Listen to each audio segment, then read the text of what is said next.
હવે આ જે ભાજપ સરકાર છે એમનું માનસિક સંતુલન ખોવાઈ ગયું છે, કેમ કે એમના જે મોટા મોટા કૌભાંડો છે ને, અને ચેતરભાઈએ જે કાઢેલા, તો હવે ચેતરભાઈને જેલમાં મૂકી રાખવા માટે એ લોકો કેવા કેવા ષડયંત્ર રચે છે.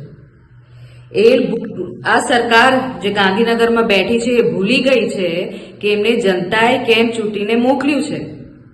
એના જનતાના કામો કરે છે, ફક્ત એમને કૌભાંડો કરતા આવડે છે.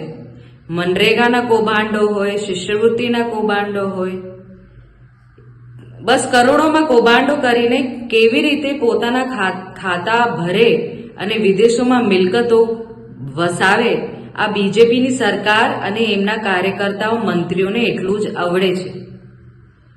ચેતરભાઈની જામીન ના થાય એવી રીતે કઈ ના કઈ ષડયંત્ર વિચારતા રહે છે. મને નથી લાગતું અમને ઊંઘ આવે છે. એ બસ ચેતરભાઈને કેવી રીતે હેરાન કરીએ, એ અમારા કૌભાંડો કેવી રીતે કાઢ્યા, એમની હિંમત કેવી રીતે થઈ, આજ વિચારીને આજે ભાજપ સરકાર છે ફક્ત તારીખો પર તારીખ અને તારીખો પર તારીખ જ લેવા માટે કઈ ના કઈ ષડયંત્ર રચતી રહે છે. અને અમારા ચેતરભાઈ જે અમારા આદિવાસી સમાજના આગેવાન છે, એ અમારા આદિવાસીના હકની લડાઈ કરે છે. એક સામાન્ય માણસ, જે બિચારો ખેડૂત માણસ હોય કે એક મજૂર માણસના પૈસા આજે ભાજપ કે કોંગ્રેસના લોકો ખાઈ જતા હતા, એને ઉજાગર કર્યું તો એમને એટલું પેટમાં દુખી ગયું કે ચેતરભાઈના પાછળ પડી ગયા છે આ લોકો.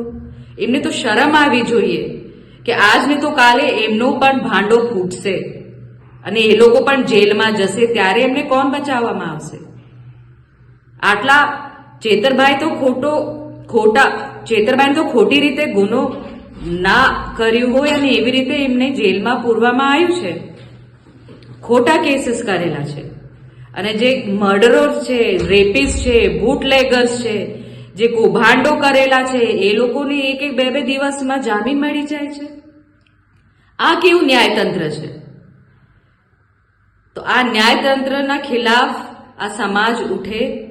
આ ભાજપ સરકાર જેવી રીતે ખોટા ષડયંત્ર રચીને એક ભોલી પ્રજાના પૈસા ખાઈ જાય છે અને એમને ઊંધું સીધું ભણાવે છે, તો અમારા ચેતરભાઈને તમામ સમાજ, આદિવાસી સમાજ ટેકો આપો અને આ લડત અમે ચોક્કસ જારી રાખીશું.